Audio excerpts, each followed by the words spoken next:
A session basically is an hour or an hour and a half, depending if we're going to be helping them with homework or not. A student comes in for their appointment that their parents scheduled for them. They just walk in, grab their books, and have a seat, and they just start working. If there's something that they're working on that they don't understand, a teacher comes up to them or instructor comes up to them and helps them with stuff. Practice a few questions. It gets corrected, and if it's right, awesome, next page. And if it's not, we teach. And it's just kind of this constant dynamic of engagement, back and forth. You're doing it well, keep going. You're not doing it well, that's okay. We're gonna go back and do it again until you see it. And at the very end of this topic, we're gonna throw a mastery check at you to make sure that you've mastered it. And if you don't get 100%, you're doing it again. Honestly, the vibe on a kid when you tell them that is they got this, because again, they know they're not being met at Mozart. I've yet to meet a kid who doesn't want to get 100 on that stuff, because they know when they're getting hundreds that the next thing is going to be based on that fact that they thought when they initially came here, they thought they weren't, and they thought they weren't, and they thought they weren't. And it's not that we're proving them wrong.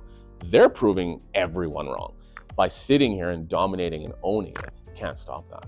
Like, it's an amazing sentiment to see day in and day out. Our approach to sentiment is kind of thick here. You might notice that there's a bunch of swag around the center. And the idea behind that is for kids to really not just understand that they have the power to do well, but hard work pays dividends. And that's what our reward system kind of encompasses. And it's pretty simple. Like, every page a kid does in their workout book allows them to stamp a little punch card. And the more cards you collect, then you can use those cards to buy stuff. So if you want to burn two cards on a bag of chips, okay. Or you can save your cards for like a new pair of AirPods or a new PlayStation or a new Stanley Cup. I don't understand what the deal is with Stanleys, but my goodness, I think I've handed out probably 100 in this last year. But again, the idea isn't, that you win something here. The idea is that you earn it. Mom and dad go to work, they work their tails off, they come home with a paycheck, and it's up to them what they do with their paycheck. So it's kind of that same philosophy where you come here, you work your butt off, and you earn stuff, and it's up to you what you want to do with this currency. Results depend. Like, how long it takes absolutely depends. One of the things that parents really enjoy about us is that your child isn't in a class of 5 students or 10 students. It's always one-on-one, and we don't book the sessions. They do. Most kids have lives, and parents have hectic and busy schedules.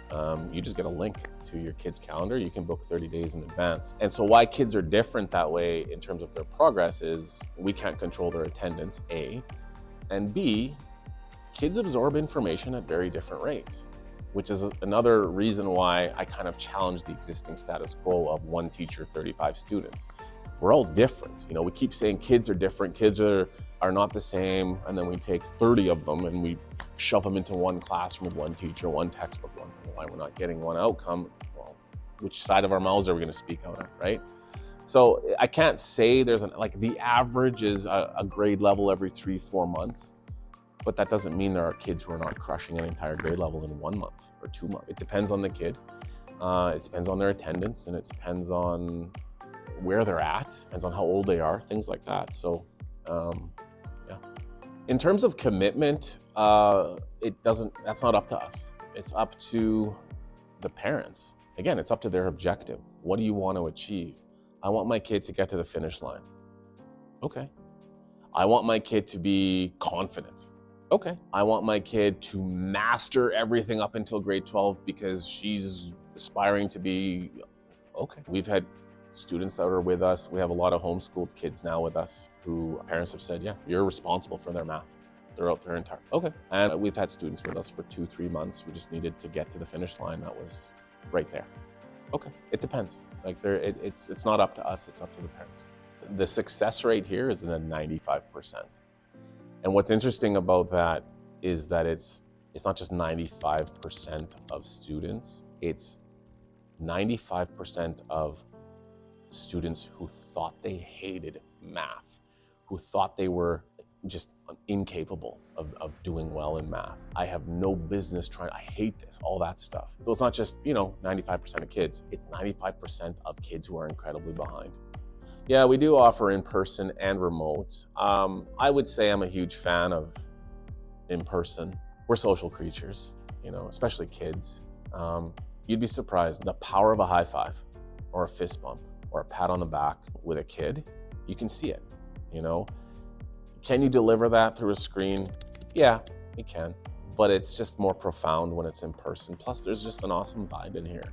When there's kids, we got the wheel. If you do something good, you do this, you accomplish that, you get to spin the wheel for more cards, and then there's stuff like that going around, the swag, the interactions and all those things. It's very tough to replicate that online. Homework, yeah, we do help with homework. It depends. Every child is different.